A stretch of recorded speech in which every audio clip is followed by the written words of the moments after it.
তাআলা বলেছেন উবুদু রাব্বাকুম, তোমরা সেই রবের ইবাদত করো। কার ইবাদত? আল্লাহ না, রবের ইবাদত করো। এই আয়াতে আল্লাহ যেটা বলছেন যে তোমরা রবের ইবাদত করো। আমরা এতক্ষণ বুঝলাম যে আমাদের ইবাদত হবে সব কিছু কার জন্য?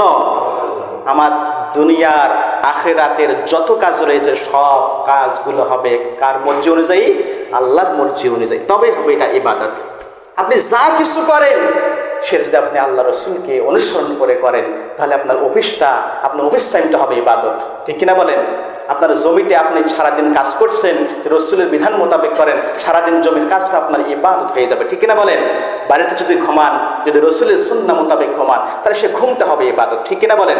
এই জন্য আমাদের সমস্ত কাজ আমরা করব আল্লাহ রসুল যেভাবে শিক্ষা দিয়েছেন আমাদেরকে, ঠিক সেভাবেই আমরা করব। ঠিক কিনা বলেন?